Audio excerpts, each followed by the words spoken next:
this bill does this year, it removes the provision from the 2011 law that allowed a photo ID issued from another state to be accepted as evidence of identification for voting purposes.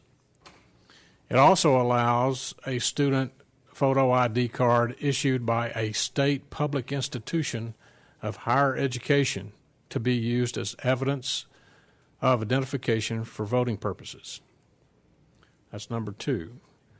Number 3, it clarifies that locally issued photo library cards are not evidence of identification for voting purposes. The intent of the 2011 bill was to mirror the Indiana law as much as possible, since it has withstood court challenges and they currently allow student photo IDs issued by state colleges and universities as an acceptable form of identification. Our 2011 law allowed state university faculty members to use their photo IDs issued by universities, but not students. We looked at that and found that we had students who were actually working kind of in a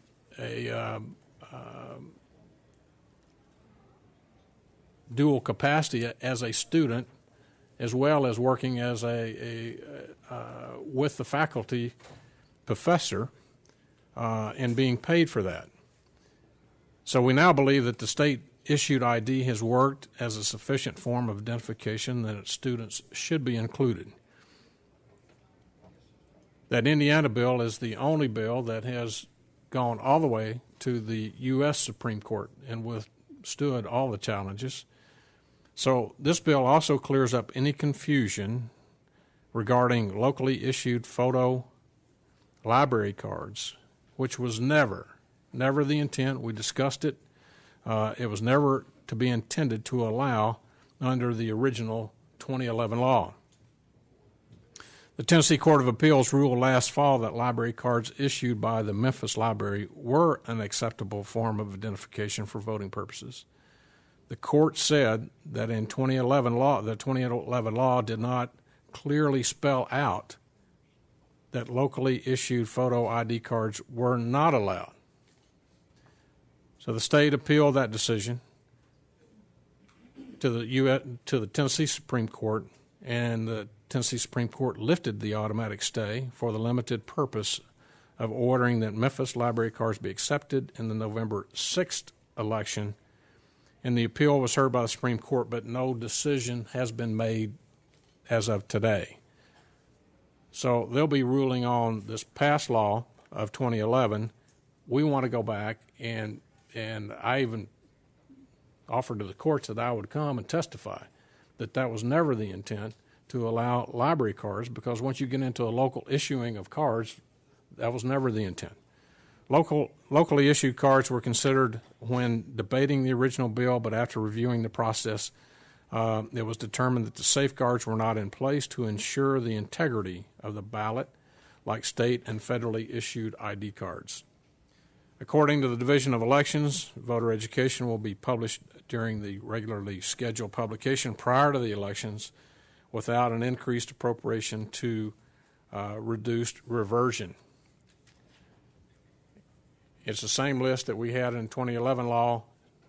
One of 3 things that this does: it removes the provision that allowed photo IDs to be used from other states. It allows, clarifies that library cards are not to be used, and it also allows students to use their ID cards from public, not private, public universities. That being said, I would move Senate Bill 125, Mr. Chairman. Motion is properly made and seconded. It is in front of us now. Do you have questions for the sponsor? There being no, is there objection to the question? Call the roll. Senator Bowling? Aye. Senator Bowling votes aye. Senator Green? Aye. Senator Green votes aye. Senator Harper? Senator Harper votes aye. Senator Johnson? Aye. Senator Johnson votes aye. Senator Ketron. Aye. Senator Ketron votes aye. Senator Norris. Senator Norris votes aye. Senator Stevens. Senator Stevens votes aye. Senator Tate. Okay. Chairman Yeager. Aye. Chairman Yeager votes aye. 8 ayes. The bill passes to calendar. As I said, we